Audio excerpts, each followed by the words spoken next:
Hey, welcome to this great edition of Beyond Sight. Your host, Hasan Clay. And of course, we're always talking about something about dealing with high conflict personalities. And I want to say thank you for everyone who's been tapping into our podcast on YouTube. I really appreciate you. We're going to keep this thing going, keep this thing moving forward. And I got a question for you. So let's buck up. Let's get ready to get it. Thought, what if the conflict keeps showing up because the pattern keeps showing up? What if the conflict keeps showing up because the pattern keeps showing up? When we start thinking about dealing with high conflict personalities, a lot of times we always think, something wrong with people, right? You encounter three or four or five different people, right? And it seems like the same behavior shows up. If you're in the workforce, and you're dealing with certain type of people, or you're in a relationship, or you have been in multiple relationships and you keep running into the same behavior or the same type of person, maybe the person has some abusive qualities, abusive tendencies, or friendships, things that you've been taken advantage of, things of the nature there. I want you to think about yourself in this, and I want you to look at yourself.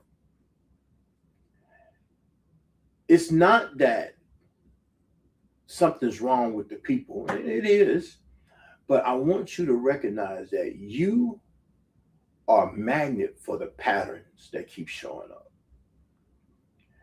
And what does that look like?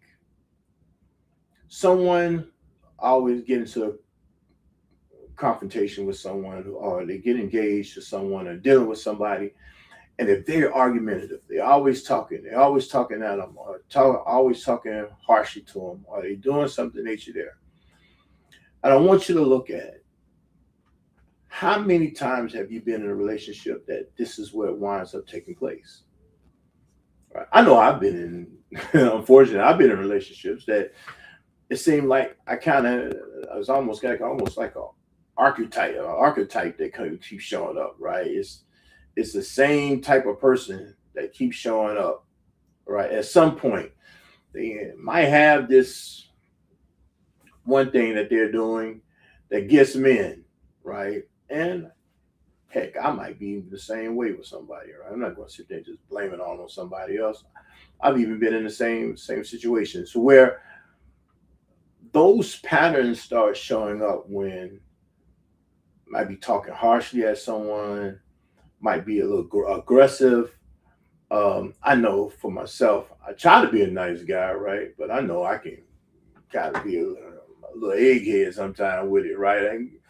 I can get a little silly with it at times. And so, what if I'm just a magnet for this type of person, right? I know. I'm just a little thing about myself.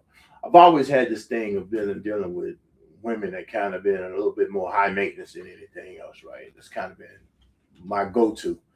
But with that comes something else, right?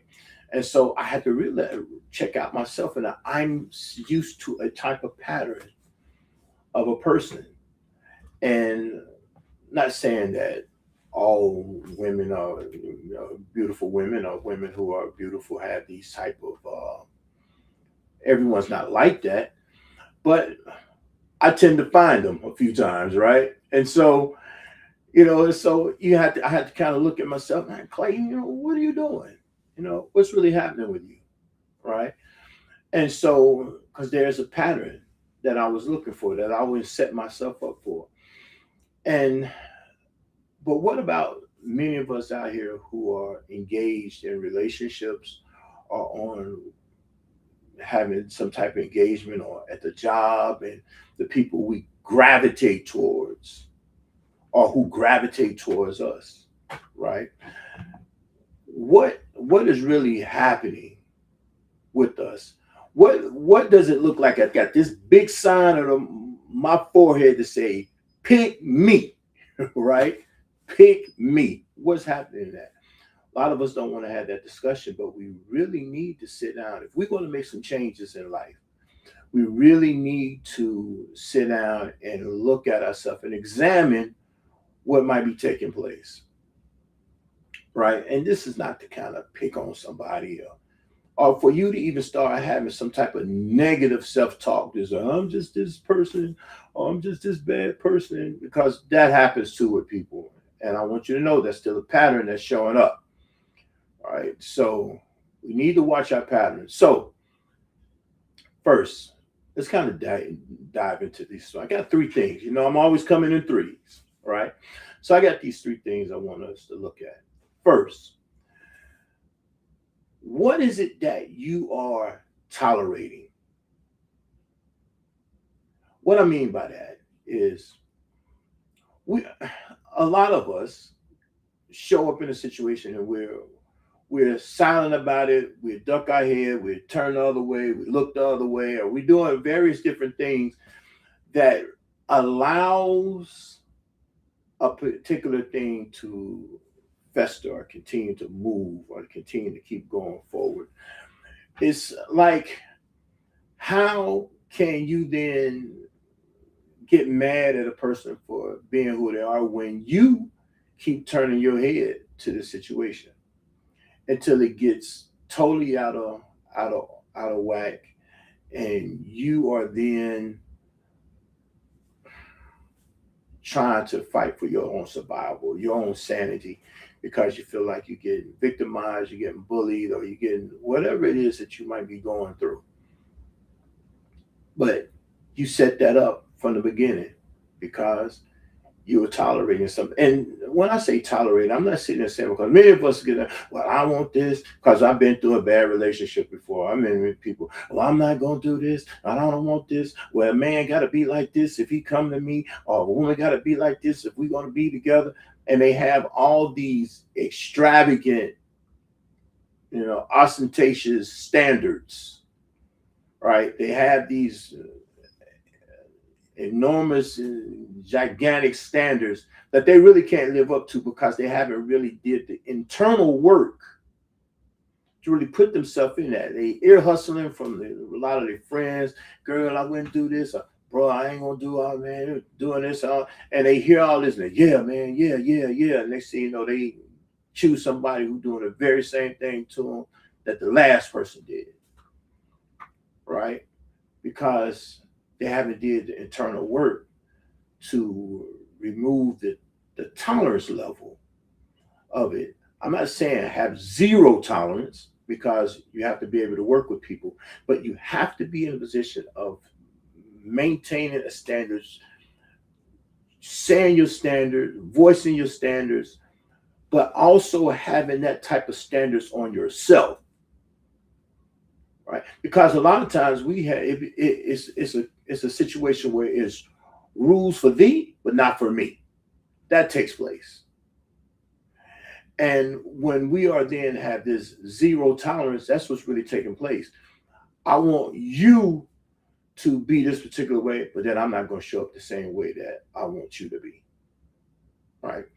So therefore, you're really not working on yourself to then not have to develop the balance or the boundaries that are necessary.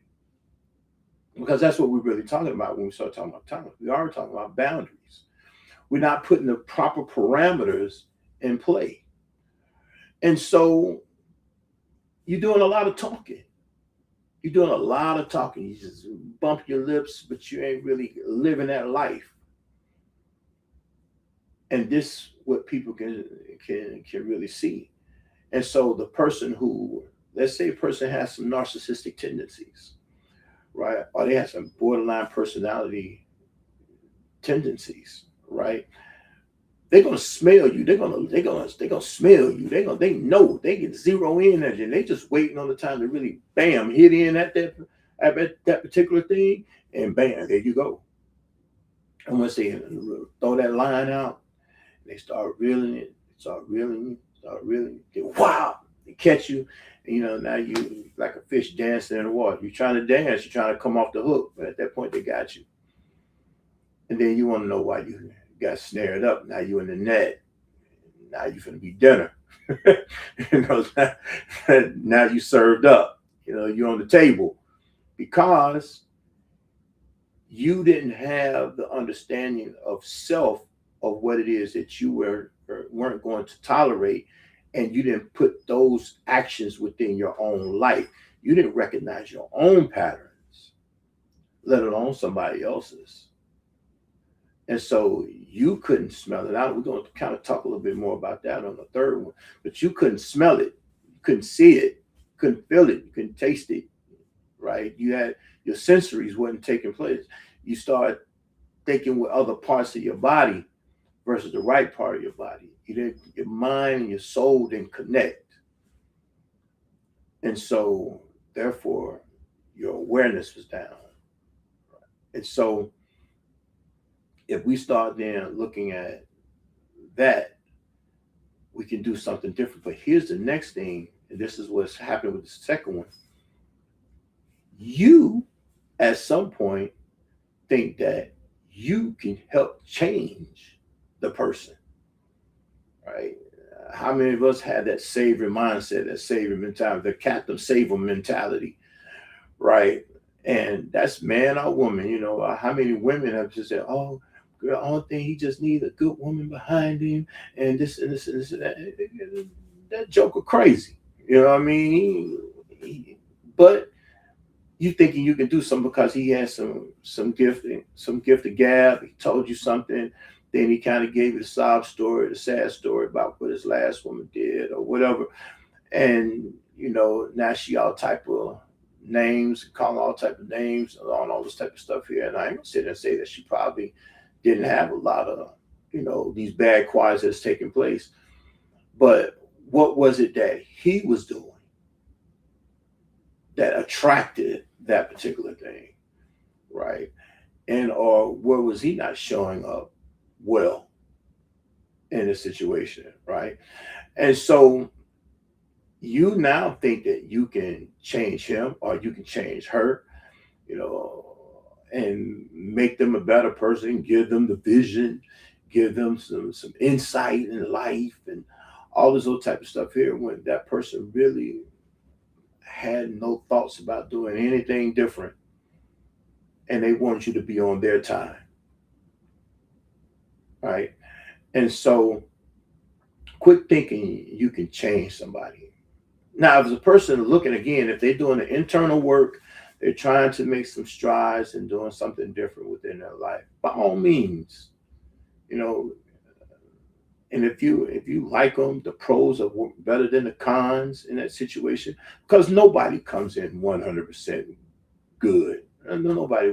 We all walk this earth imperfect. We're perfectly imperfect, right? We all walk this life on that type of time. But I don't have to. My imperfect don't have to catch up with your imperfect. That's just going to be real about it. My imperfect don't have to catch up with yours. Yours don't have to catch up with mine. And we have to be able to make sure and have some type of discernment of when that may or may not take place. That's one of the reasons why we should be kind of slow to just jumping into to relationships. And this is from a relationship point of view at this point, even before I even go into maybe a workforce point of view. But a lot of you get romantically inclined too soon, right? You start letting your heart get in it. You start, oh, I'm in love with her. I'm in love with him. And this and that. And you don't even know him. And you didn't take the time to know him. You didn't take the time to know her, right? And what happens, you start leading with your emotions a little bit more. And that's a surefire way to get caught up in the first place. And we talked about a little of that in our last podcast, just from an emotional standpoint of view. When your emotions are there, your judgment is going to be clouded. Surefire way for your judgment to be clouded, having these high emotions. And a lot of times we get caught in this understanding of romanticism, is that there's this overall thought of emotions that really come into play. And so then we're not really tapping into the rationale or the logic of a situation. This is cool, but really, this chick really ain't the one for me, or this man really isn't the one for me. Now, I like him, and for the most part, there's some great qualities, but the pros do not outweigh the cons. And you have to be able to tell yourself that, even in dealing with people who are on a workforce. You got a person who you may really need to start managing out, and you have to take that hard approach to figuring out how to manage them out, get them transferred off your shift, or get them removed from the company altogether. You have to really figure that out, because that person is very, and I don't really care for this word, but I use it here. The person is very toxic. It tears up the culture of the keep friction and mess going on the job, and keep everybody in shambles, and keep everything kind of. So it's like when they come to work, oh my God, this person here, because it's always something. Yeah, they may do great work, but the chaos that they bring doesn't doesn't match with the output that they're putting out. The chaos that's coming on, if you are losing people, if you have your retention on the job is very low, because people are quitting and people want to leave this job and everything else, because this person is here, then that means you're actually losing money. Because here, what you have to do, you have to retrain somebody else new coming in. You got to go through the interview process, which takes up more time, which time is money, right? Then you got to get these people acclimated to being here. Then once they get in, then they don't want to be there. They're ready to go, and they're ready to get out of there. Then you got to go through that whole process all over again, because this person is here. This person may have a skill that's needed, but you can train somebody else in their spot and then keep the culture going. That one person is worth more. It's not worth more than five other people. It really isn't. And so what happens, we get a little scared, because sometimes that person may have some leadership spots, or they supposedly have this thought of being a leader, or they just have this particular skill that can be be used. And what you do is rely on that person's utility for that skill. But the reality of it is, you're actually losing more than you're actually gaining. And you, as a manager, you as the leader, you as a leader on this job, or you as an employer, you're not tapping into that. And you think you can change that person. You think you can talk to them, you can convince them. You go to talk yourself blue in the face, and they listen to you, may give you all this defensive that they have, these excuses, these lies, they reaction, they do all this type of behavior. They have this deer behavior, and we understand deer is defend, excuse, explain, react. Right? You keep getting that from them, and they never change. They're trying to change you more than you changing them. Why? Because your tolerance level, keeping them, going back to number one, your tolerance level is very high for their nonsense, for their chaos, for their high conflict traits. And they're messing up your workforce. Messing up your work environment. So then what do you do? Right? What is it that you do? One, you need to, like I said, you need to learn how to get ready to manage them out strategically within the rule book, not getting them within the. I always just tell people about when I was a union rep, and I do a lot of grievance work, right? A little grievance and arbitration work. I used to always tell our union members, look, two things that you got to live by on a job site. That's the rule book and your union book. They're gonna fire you based upon their rule book. You're gonna keep your job based upon the union book, right? So you need to know your book. So as a manager, you need to make sure you understand how to dot your I's and cross your T's, right? Because what happens is you mess around and catch a lawsuit, and because you're doing things wrong, because your emotions caught up, mess around, catch a lawsuit, or then you got to give these people, if you're trying to give them, they got to give them a job back, then you got to give them money back from the time that they're off, and you have to bridge their insurance, and make the insurance whole and keeping everything up. That's a lot of money that they ain't even earned because they was out of work. And you got to pay them that money back because your emotions got caught up, right? So because your high conflict personality traits came out because they brought it out of you, right? So you have to understand how to make sure that you dot I's and cross T's when you're getting ready to walk a person off the job, right? And it ain't personal, it's business, right? And so, thirdly, last but not least, new awareness brings about new outcomes. When you are then looking at your awareness, you're identifying these various things. You're identifying the things within yourself. You're identifying the things with the other person.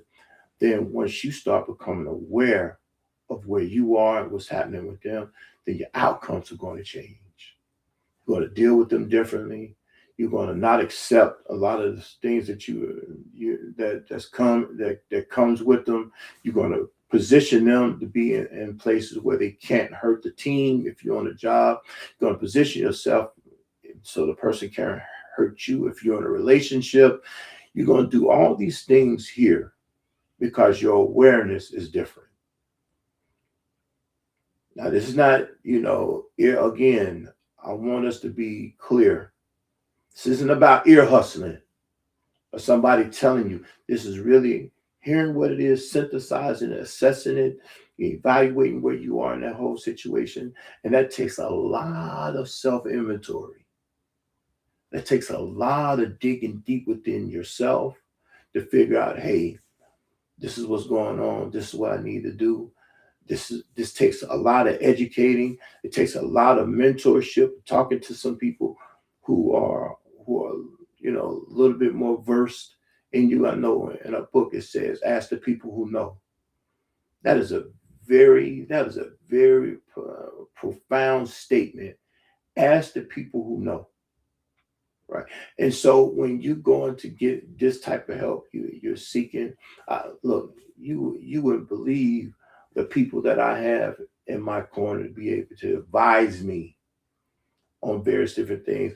I don't have all the answers to anything. I have a few answers here. I'm going to go get some answers for some people who I respect and I think, and I want to make sure that uh, I can follow up those things which they talk about. I was just listening to a TikTok video, I guess you call it. That's what it is. A TikTok video of Charles Barkley, right? And his relationship with Michael Jordan, how they were best friends for the longest. And then for the last 10 years, they haven't spoken to each other, right? And one of the things that Barkley told him was that, he said something on the show is that, Michael Jordan wasn't a good general manager. He wasn't a good GM. He was a good person. And he did not have the right people around him to advise him. He had a bunch of yes men in his corner, right? And when somebody's relying on you, you relying on that person. They flying in his plane. He's feeding them basically because he gave him a job. Everything about them is contingent on him. That kind of muddies the water a little bit, and people are not going to be one to kind of tell you some things. I have some good friends, some good advisors, some people that I respect tremendously, and they would tell me, I don't know, Clay, I don't know, Hasan, that sounds crazy to me, or you saying that wrong, or what? Oh, okay, yeah, man, that's pretty cool there. But think of it also this way here. You see, they give me advice and they bring my awareness to a situation so that I can start seeing, some things a lot differently, and I can start moving in directions so I can start seeing things and doing things differently. But when you don't have these type of people in your corner, then you're not going to get the awareness. Believe me when I tell you, it's more to get becoming aware than you just sitting in a chair in a dark room somewhere by yourself and you thinking all day long. Right? It's more to awareness than that.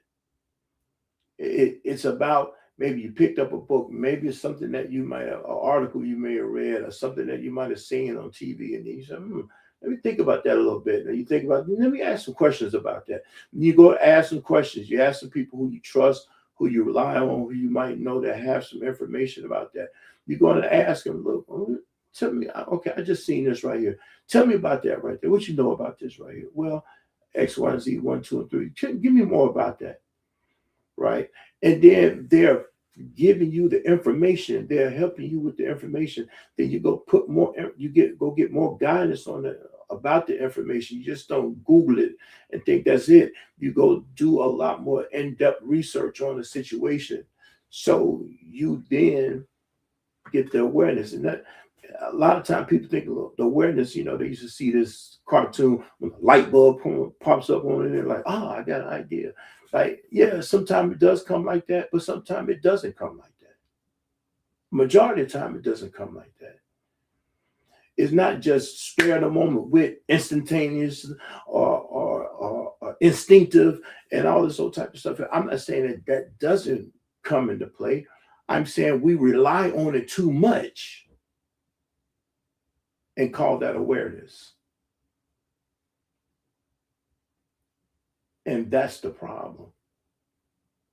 We rely on it too much and call that awareness.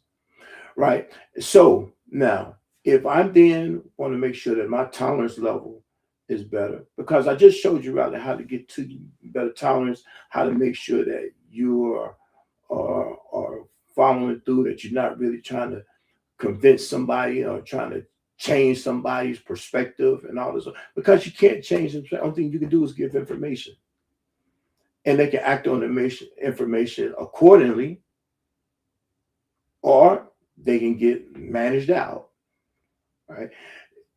Either you're going to be able to do these two things right here by doing the third thing, getting proper awareness, getting better awareness, so you can have different outcomes. Because at the end of the day, this is what we're talking about: how to get better outcomes, how to, and hey, the title of the book, right?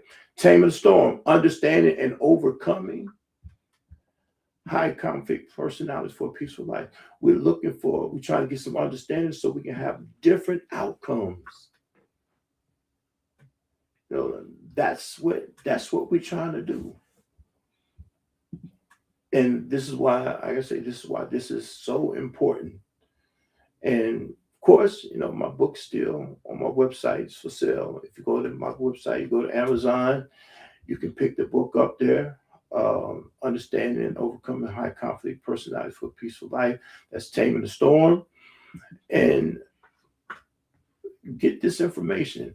You wouldn't, oh my God, some clients that we have who I know I've sold the book to, and we have sessions, and they're going through various different things.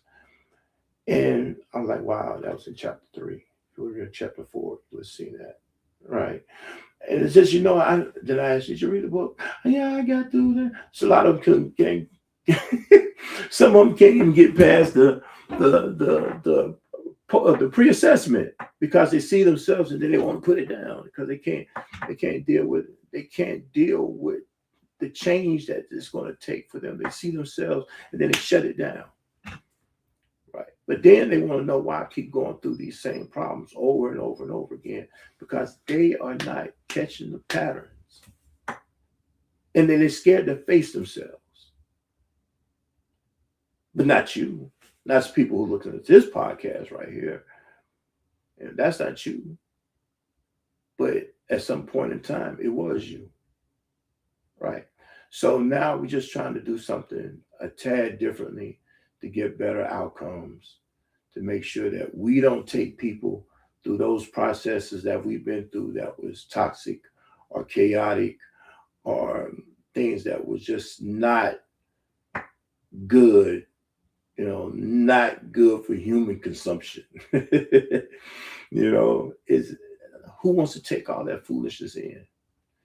It's like somebody going to McDonald's, and I can say this because it's happened to me. It's like somebody going to McDonald's 7 days a week, 2-3 times a day, and eating and don't think they ain't gonna come up with diabetes. Ain't even thought about that. And that's something that actually happened to me. I came with diabetes. I was in undergrad. I was working. I was going to school. And I share this with you because I want you to see the connection. I was going to school. I stopped at McDonald's twice a day. I eat, then go to school, get off of work, grab me something to eat, go to school. Then while I'm at school, go grab me something to eat at McDonald's and eat. I used to get it. That's when they used to supersize all that stuff too. So I was doubling it up to diabetes, right? And within a year's time, I went from not diabetic to being diabetic within 1 year's time. That's how quick things can happen for you. Now, I'm just talking about a dietary habit. What if you're feeding your mind this stuff constantly? You're not picking up the patterns. Or you thinking you can change somebody and you haven't even changed yourself, right? You won't change, but you won't change, right? And so then next thing you know, you have the relationship 1, relationship 2, relationship 5, relationship 6, and you still got the same problem. You on this job, you got fired from that job to this job, you got fired from this job to that job, picking up jobs, and there's a problem. You always talk about somebody else is the problem, but you fail to look at yourself. But you always think somebody else is the problem. But you're pointing your finger, but you fail to look at the 3 that's pointing back at you. So, with that being said, right, is it the people who are the problem, or is you who fail to recognize the pattern that's the problem? I want you to think about that, right? So, I'm gonna end this podcast with that. I'm gonna land this plane with that on that note right there. I want everybody to remember that, of course, please connect with me on all social media platforms.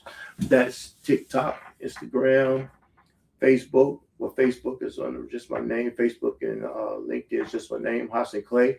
But you can look at and catch me on TikTok, Instagram, and other platforms, and YouTube under the Hasan Clay Experience. By all means, please subscribe to my YouTube channel. Let's kind of continue to push this stuff out here and share this information. I know you can use it, but I know you know someone else who also can use it, right? I know you know someone who's probably caught up in certain things. They're getting trapped and they run through all type of rabbit holes. They get pulled into all type of rabbit holes and all type of stuff here, who can actually use this information, right? So please share with them and comment. Share with us some of the things that you may have even encountered in doing this and living in this stage of not recognizing the patterns. And every Monday at 7 p.m. is when we shoot this thing out. So always set your notifications for Monday at 7 p.m. so you can be aware of when the podcast is being aired and when it's showing up. By all means, thank you for the love that y'all give, for checking me out. You can be anywhere in the world at 7 p.m. on Monday, on this time here on Monday. But you choose to share that with me. And I really do appreciate you. With that, we're going to see you guys next week. See everyone next week. You know, brothers, by all means, continue to support what we got going on. Sisters, continue to support me and what we got going on, and helping your man or helping yourself be better. Right? Because if we don't do it, I guarantee you we'll be in the same position next year that we're in today. We got to do something different, y'all. I love you. Y'all have a great week and have a positive weekend. Be safe, and I'll see you guys when you're back next week. All right, take care.